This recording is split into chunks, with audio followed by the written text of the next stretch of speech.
Estamos con nuestro amigo Antonio Mendoza Arce y vamos a explicarles un poquito qué es lo que está a nuestras espaldas en esto que parece una cueva. Hemos llegado a este punto. Antonio, ¿cómo estás?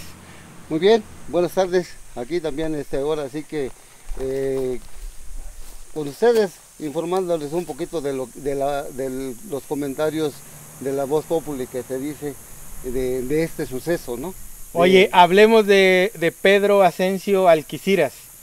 En este contexto se dice que fue muerto a traición a través de un machetazo que prácticamente atravesó el cráneo, y en este sentido se comenta también que sus restos quedaron en algo que se le denomina Cuemantitlán. ¿Lo dije bien? Cuemantitlán. Comatitlán. Comatitlán. Lo conocemos ahorita por Comatitlán. Comatitlán. Ese es el ejido de terrenos de cultivo de esta zona. De donde estamos. Ubícanos en este punto. ¿Dónde estamos, Antonio? Mira, aquí estamos al oriente del Cerro de la Calavera, que no está muy distante aquí. Estamos como a unos 500 metros, de donde se dice que hubo un asentamiento, no prehispánico, pero sí un asentamiento de gente que venía de un municipio, precisamente buscando tierras para poder establecerse. Pero se comenta, dado a la importancia que tiene el suceso que ocurrió en el paraje denominado Milpillas, cuando el capitán Pedro Ascencio de Alquiciras, en un intento de liberar a Tetecala de la ocupación realista, pues es informado que gente de la hacienda de San Gabriel venían atravesando los cerros con la finalidad de llegar a Tetecala para apoyar en su momento al capitán general que tenía sitiada Tetecala como tal. Entonces, se dice que allí en el paraje denominado Milpillas, pues hubo un enfrentamiento de arma blanca, y pues que después del combate, pues le ubicaron al líder, que era en este caso el capitán Pedro Ascencio, hasta poderlo acorralar y matarlo, y darle muerte en ese lugar. Pero por órdenes del virrey Pedro Calderón de la Barca, solicitaba que se entregara el cuerpo de ese guerrillero, porque ofrecía nombramientos, vaya, e incluso hasta recompensa por la cabeza. Sí, y de acuerdo a los comentarios de la gente de la comunidad, algunos, pues desde luego, no todos. Sí, claro. Entonces, ya hace bastantes años me trajeron aquí para que yo conociera, porque me interesaba un poco más esa parte de la historia. Y pues se dice que en este espacio no hay una acertación, vaya. No hay una forma de comprobarlo, ¿no? Porque no hay documentos como tal del punto exacto. Exactamente, ¿no? Pero entonces, para nosotros nos quedaba, los que de alguna manera nos interesaba, nos quedaba claro que aquí lo hubieran sepultado, porque de la distancia de este lugar al punto que se llama Comatitlán, o Huey Comatitlán, como se le decía anteriormente, hay una distancia aproximadamente de unos 500 metros. Y también está en el sentido hacia Milpillas, ¿no? Claro, porque le dieron muerte. No había caminos establecidos, eran veredas en el cerro, ¿no? Por lo tanto, pudieron atravesar de aquella parte que no está también muy lejos, ya atravesar y poder aquí dejar su cuerpo y cortarle la cabeza, por la misma situación de no poderlo trasladar completo hasta el lugar a donde el virrey solicitaba verlo, pues. Lo único que se llevaron fue su cabeza, pero no hay un testimonio de algo claro para poder decir efectivamente aquí fue donde. Entonces la Voz Populi, se puede decir, o esta parte de tradición oral que ha pasado de generación en generación, dice que aquí fue sepultado el cuerpo, en el sentido estricto de como tal una sepultura, ¿no? Se dice que antes pues ponían el cuerpo y le echaban un montón de piedras, ¿no? Definitivo, También, ¿no? Porque no había forma de ponerle tierra. Lo cubrían de piedras para evitar que los animales, perdón, se lo comieran o quedar expuesto, ¿sí me entiendes? Pero eso es el comentario que se hace, que se tiene. Ahora, ¿tú crees que aquí había más profundidad o así estaría en aquellos años? Porque yo veo como que sí tiene la forma acá de caverna, pero posiblemente pues así ya nada más sea su forma, ¿no? Quizá alrededor nada más. Se presta porque el espacio para un cuerpo está suficiente. Era cuestión nada más de arrinconarlo, ponerle piedras y ahí que se quedara. Claro que no somos los primeros, ni creo que seremos los últimos, pero se dice que ya vinieron a sacar sus restos ya hace muchos años, ¿entiendes? Le estoy hablando de más de 200 años. Quiere decir que si estuvo, ya no está ya por no lógica. Los restos, pues. Exactamente, porque se dice en la información que se los llevaron a un pueblo que se llama Lubianos. ¿Sí? Que es La verdad yo desconozco dónde sea.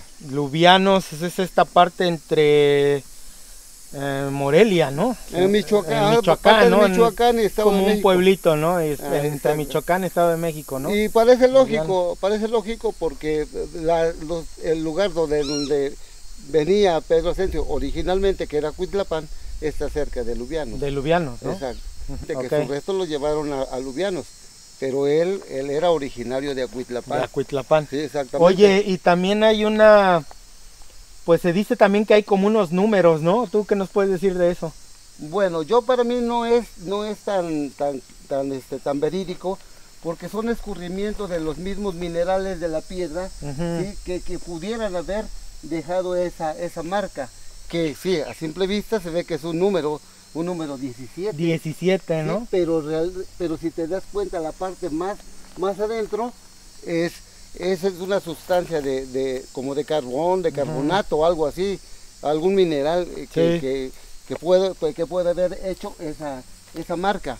Te digo, tampoco es que diga yo que es cierto, sí, claro, no, claro.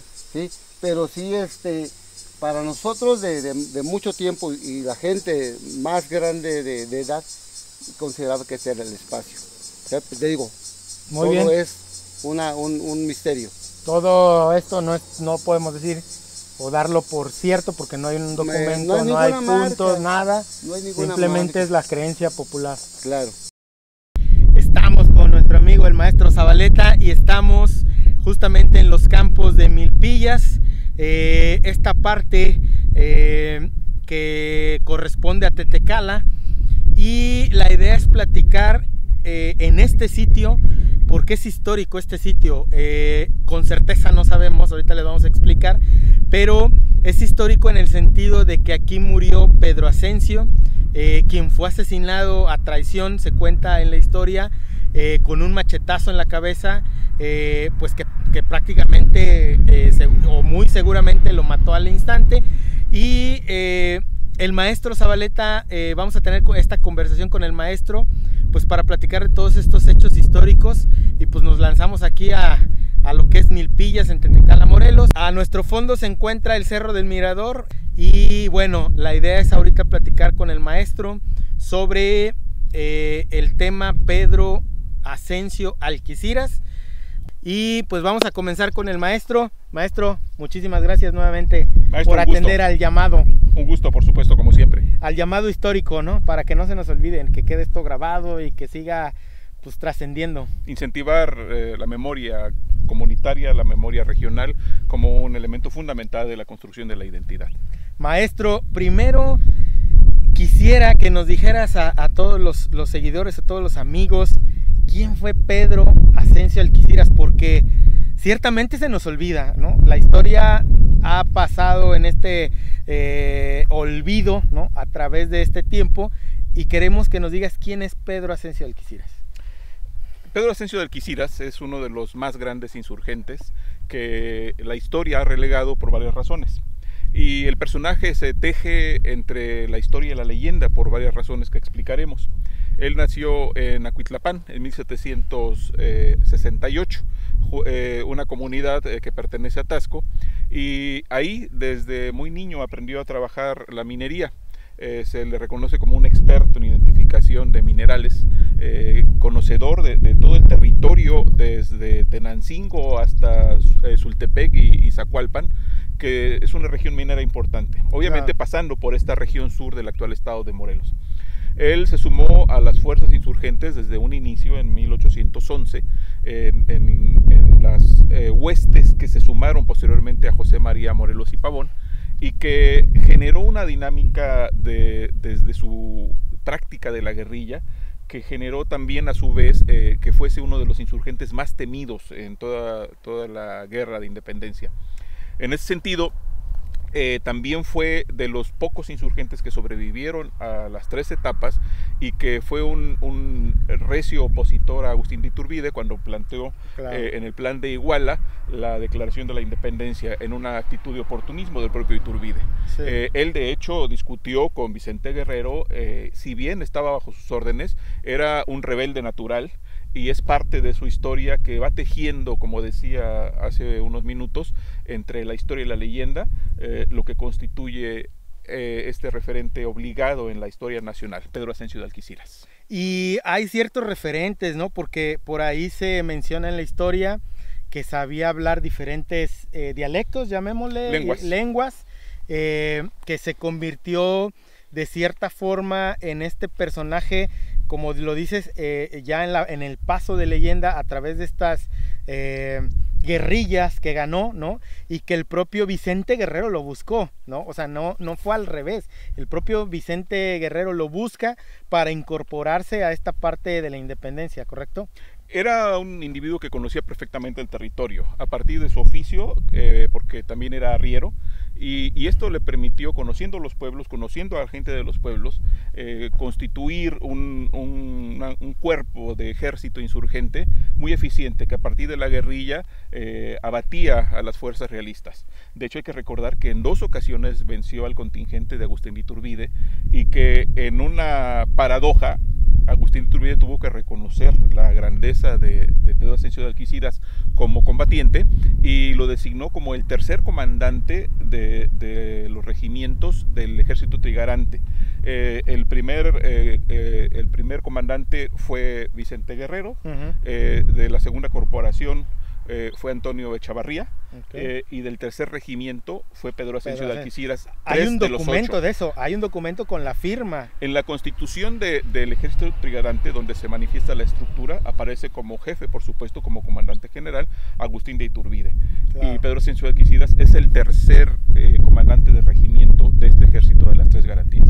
En esta parte, Pedro Ascencio se convierte pues en un personaje que ganaba batallas, ¿no? O sea, que a partir de esa fama, llamémosle así, de ganar estas batallas, hay una muy famosa que se da con esta parte de las máscaras de los diablos. ¿Sabes de ese tema? ¿Cómo está esa onda?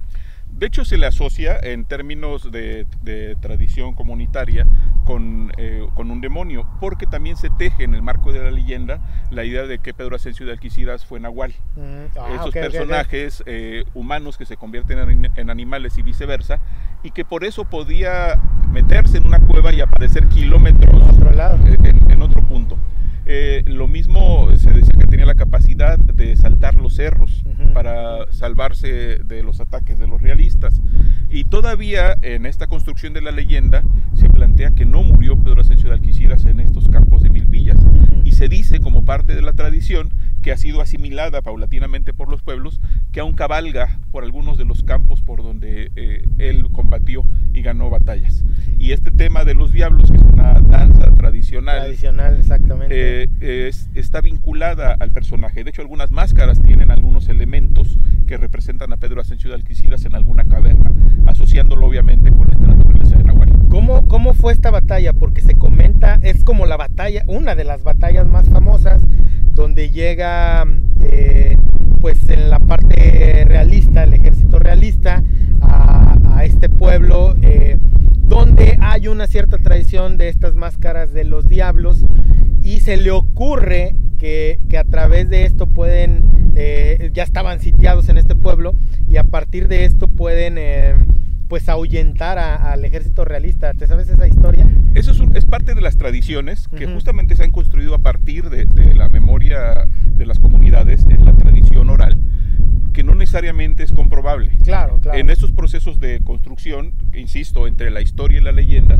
Pedro Asensio de Alquiciras juega un papel fundamental, porque es aquel personaje que tiene un misticismo muy particular, que tiene un liderazgo extraordinario, que tiene un ascendente importantísimo entre los pueblos, y que además es un hombre que maneja el machete como ninguno se decía en su época. Si se revisan las gacetas del gobierno de México, que era el órgano oficial del gobierno virreinal, nos encontramos con descripciones de un temor tremendo, de un pavor al personaje. Se le tilda de asesino, se le tilda de monstruo, justamente porque la personalidad de Pedro Asensio era tan fuerte. Era un hombre recio, era un hombre contundente en términos de carácter, y por supuesto debió haber sido un hombre de un valor sin igual. Esto llevaba a crear la leyenda. En ese sentido, cuando tratamos de hacer una diferenciación, tenemos que remitirnos a los documentos. Claro. Lamentablemente, solo tenemos con detalle la versión oficial, es decir, los partes militares que los capitanes y tenientes coroneles, que ya mencionaremos algunos, remitieron al virrey para dar cuenta de lo que sucedió en estos días en Tetecala, y particularmente lo que sucedió los días 2 y 3 de junio, que fueron sábado y domingo de 1821. Oye, ahora haciendo un poquito de lado lo que es la leyenda, cuéntanos cómo era este Pedro Asensio que se incorpora a esta lucha de independencia. Era, como ya comentamos, un hombre de un carácter recio, un hombre de campo. Él montaba mula, que también lo describen los biógrafos y los cronistas de la época, y tenía varias estrategias como parte de este conocimiento del territorio. Una de las estrategias era errar al revés a los animales, para que justamente se confundieran los realistas al tratar de seguir las huellas. Claro. Todavía se dice que han encontrado a principios del siglo XX algunas de las trincheras que él cavaba y dejaba y mantenía para guarecerse y para atender obviamente las trampas a las fuerzas realistas. Y de ahí surge, quiero regresar a esta parte de la leyenda, de tantas guaridas que tenía, surge esta leyenda de apareció en tal lado y en tal lado, ¿no? Sí. Porque por el conocimiento, como decimos, del territorio. Sí, que lo mismo hacía Morelos. José María Morelos y Pavón justamente tiene como un punto de referencia para sus éxitos militares el conocimiento a detalle del territorio. Y justamente Morelos también venía de esta formación como arriero. Él montaba mula, que eran animales mucho más propicios para el trabajo duro, para subir montañas, para recorrer caminos de poco tránsito y además de mucha mayor resistencia. Pedro Asensio de Alquiciras viene de esa tradición de arrieros.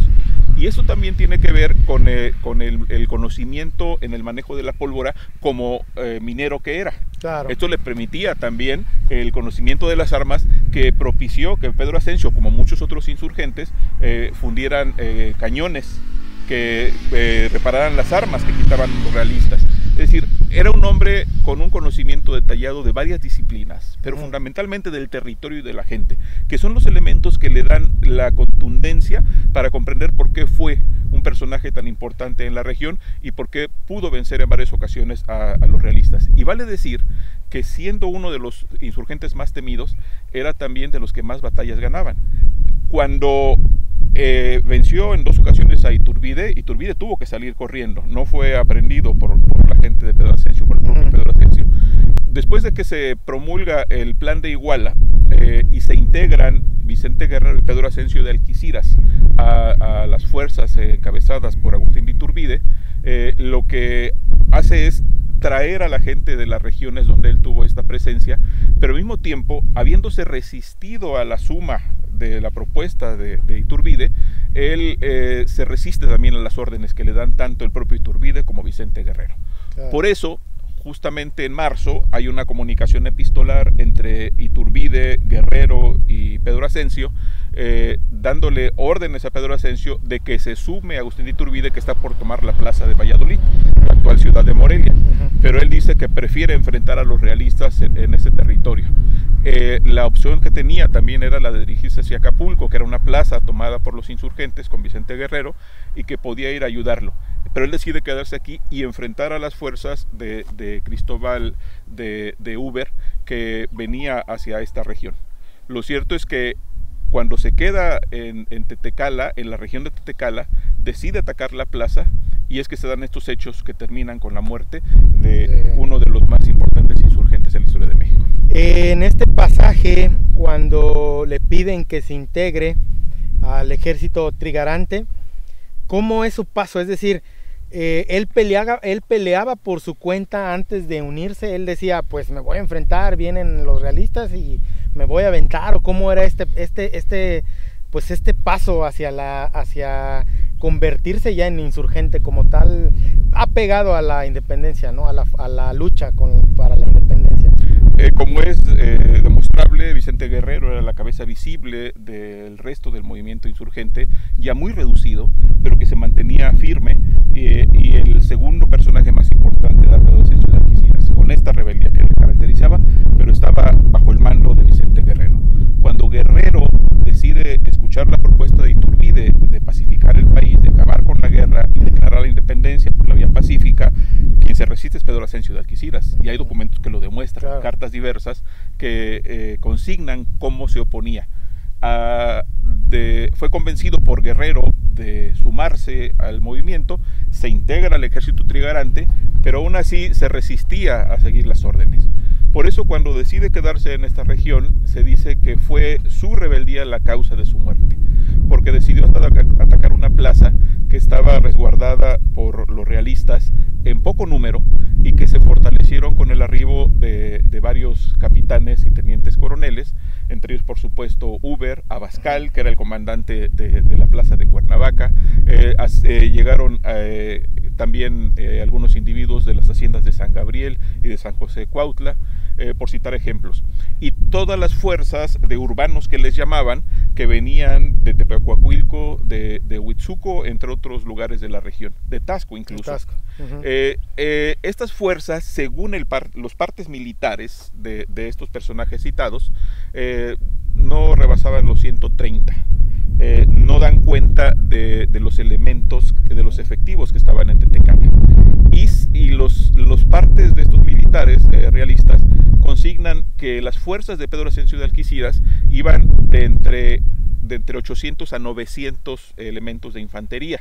Y hay una fluctuación de 200 a 400 caballos, dice en los partes. Y si bien se plantea que es una relación de 8 a 1, que igual puede cuestionarse porque obviamente el parte militar de los realistas puede ponerse en duda, porque habla de los actos heroicos para acabar con el personaje. El conocimiento del territorio que tenía lo llevó a cometer algunos errores, y que derivó en obviamente una confrontación cuerpo a cuerpo en este campo donde nos encontramos aquí. Y esto sucedió ya entrando la noche del día domingo 3 de junio de 1821, que hay varias versiones también en torno a la muerte de Pedro Ascencio.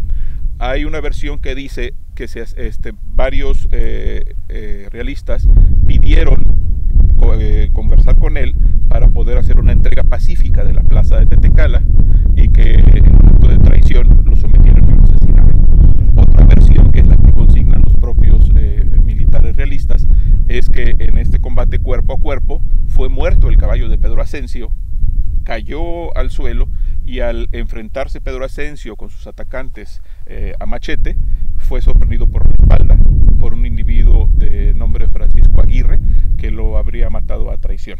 Y ahí el machetazo acabado. Quedó en la cabeza, ¿no? Así es, se dice que en la cabeza y por la espalda. Y es lo que algunos cronistas e historiadores de la época plantean, que solamente así podían haber acabado. Entre ellos, por supuesto, las crónicas insurgentes, que Carlos María de Bustamante nos consigna. Solamente a traición podían haber acabado con Pedro Ascencio de Alquiciras. En esta parte de la muerte de Pedro Ascencio, se dice que fue aquí en Milpillas, ¿no? Es como la historia, ¿no? De que aquí fue la batalla y aquí fue su muerte. Pero ya había, estaba la recompensa, o cómo se le puede llamar a esta parte, de que pedían su cabeza, ¿no? Que se entregara, y la historia cuenta que en esta parte de Milpillas se le da muerte y se llevan su cabeza a Cuernavaca. ¿Qué sabes de esta parte? De hecho, los partes militares, tanto de Uber como de Abascal, establecen que después de que fue muerto en este campo Pedro Ascencio de Alquiciras, fue decapitado para dar fe de que se trataba del personaje. En su ropa encontraron lo mismo algunos documentos que tenían registrados los planes de Pedro Asensio para tomar algunas plazas cercanas, que 2 sellos que se enviaron posteriormente a Cuernavaca y después a la Ciudad de México. Con esto demostrarían que se trataba del personaje tan odiado por los realistas. Lo que sucedió con su cuerpo es que, según un parte militar del capitán de urbanos de Mazatepec, habría sido los restos sepultados después de haber permanecido durante 2 años, tal vez bajo piedras, en el campo conocido como Hueycomantitlán. Que ahora se le llama Comantitlán, ¿no? Sí, o Comatitlán, sí. Efectivamente, que se encuentra en Mazatepec. Es decir, él murió en este campo de Milpillas. Su cuerpo habría sido depositado y después sepultado en el campo de Hueycomantitlán y su cabeza colgada en una picota en Cuernavaca. ¿En dónde se colgó la cabeza? ¿En lo que es Palacio? No hay referentes al respecto. Okay. Sería probable que el Palacio de Cortés fuera el lugar donde se expresaban estas muestras de castigo, porque finalmente hay que recordar que en el Palacio de Cortés lo mismo estuvo José María Morelos y Pavón preso en su camino hacia su cadalso, en San Cristóbal de Ecatepec, en diciembre de 1815, que unos años después estuvo preso Ignacio López Rayón, entre otros insurgentes. Es decir, podemos entender que el Palacio de Cortés, que estuvo por temporadas abandonado, en ese periodo de la insurgencia fungía como sede de la autoridad virreinal. Oye, y en esta parte de trasladar pues los restos de Pedro Asensio de lo que es Comantitlán, se dice que fue trasladado a Lubianos. ¿Te sabes esa parte? ¿Hay alguna documentación de eso? No, sucede lo mismo que la versión de que fue llevado su cuerpo a Izcateopan y que fue sepultado junto a los restos de Cuauhtémoc. Es decir, es otra vez la construcción del mito. Es esta parte de lo que representa Pedro Asensio, que implica también que varias comunidades se adjudiquen, ¿no? Esa parte. Exactamente, se hayan adjudicado haber sido el lugar de nacimiento de Pedro Asensio. No solo fue Acuitlapán, incluso en Zacualpan o en Sultepec se dice que nació ahí, o en otras comunidades, incluso en Almoloya se dice que nació ahí. Pero es, insisto, parte de esta construcción del mito, donde se busca, con lo que se busca, que se perpetúe la imagen del personaje. Tan importante fue, tan trascendente fue, que llegó a este nivel de romper la historia para entrar en la leyenda. Oye, cuéntanos cuáles serían las batallas más gloriosas de Pedro Asensio. Hay que entender la dinámica de la guerra de independencia y sobre todo a partir de la estrategia de Pedro Asensio de la estrategia de guerra de guerrillas. Son varios combates que yo destacaría estos 2 a los que se menciona hace rato. La derrota en 2 ocasiones del contingente de Agustín Iturbide, que humilló a las tropas insurgentes. Además eran personajes con formación militar, que venían de una escuela militar española, claro, que tenían todo para ser vencedores, pero que al indio, como le llamaban, de manera despectiva, no le importó, y tuvo la estrategia, tuvo la capacidad y tuvo la sagacidad para vencer a personajes tan importantes como él. Venció a Uber también, por supuesto, a quienes después se congratularon de su derrota y su muerte. Fueron personajes a quien antes había vencido el propio Pedro Asensio de Alquiciras. ¿Cómo serían, o te sabes detalles de estas batallas? Porque se comentan, pues eso, entre la realidad y el mito, ¿no? Por ejemplo, hay una batalla, que ahorita no recuerdo el nombre, donde con rocas se le avientan en lo que es como una bajada, algo así, y derrota a 200 de hecho, soldados. Era parte de la estrategia siempre. Determinaban si atacar la vanguardia o la retaguardia, según el paraje. Claro. Y buscaban habitualmente parajes donde hubiese lomas que les permitiesen esconderse y obviamente también colocar piedras para poder cerrar el paso o derribar a los jinetes de su caballo o derribar a los infantes o destruir a la gente de artillería. Y era el ataque a distancia y después cuerpo a cuerpo. Y lo mismo usaban piedras, que usaban arcos y flechas y lanzas. Y en el combate cuerpo a cuerpo era el machete costeño como el instrumento fundamental bélico para Pedro Asensio de Alquiciras y su gente. Muy bien, entonces aquí estamos en Milpillas, platicando, ya platicamos con el maestro Zabaleta justamente de todo lo que es el personaje entre la leyenda y la realidad de Pedro Ascencio. Maestro, ¿algo que quieras agregar? ¿Algo que se nos haya pasado de repente?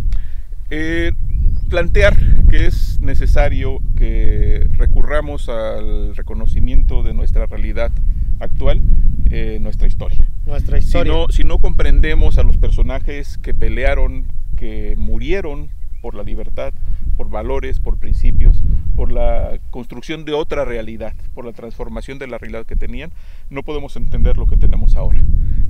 Personajes como Pedro Ascencio de Alquiciras, que han sido prácticamente borrados de la historia oficial, porque constituyen referentes de rebeldía, de lucha incansable en contra de la injusticia, que bien podemos tener como ejemplo Emiliano Zapata, que se convirtió en el ícono de la rebeldía, pero en el caso de Pedro Ascencio fue aplastado paulatinamente por la desmemoria como consecuencia de que no formó parte de esa élite que triunfó, claro, en la guerra de independencia.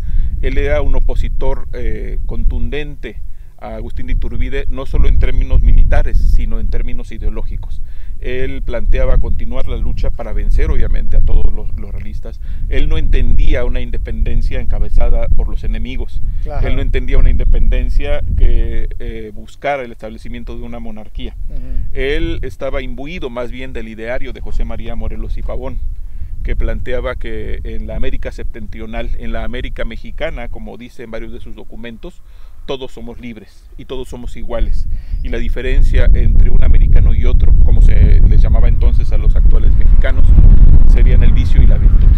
Esta visión utópica de Pedro Ascencio de Alquiciras lo llevó a ser un rebelde permanente, a desobedecer a su jefe y amigo Vicente Guerrero, y a desconocer constantemente las órdenes de su jefe superior en términos militares, Agustín de Iturbide. Muy bien. Es un personaje al que debemos voltear para reconocernos como parte de un largo proceso en la definición de lo que ahora podemos denominar patria, de lo que ahora podemos denominar México. Un gran héroe, un gran hombre que tenemos que recordar. Muy bien, maestro, pues la idea de este contenido justamente es recordar esta parte de nuestra historia que, como bien dices, a veces la olvidamos porque fue borrada, ¿no? Entonces aquí estamos para recordarles. Maestro, siempre es un gusto tenerlo, maestro, en estos videos, en este contenido. Estamos pendientes para el próximo video. Nos estamos viendo, amigos, ya saben, denle like, denle reacción, denle compartir. La idea es que todos conozcan este tipo de contenido que está sucediendo aquí en Tetecala. Muchísimas gracias por vernos, nos vemos en el siguiente video. Vientos. Perfecto.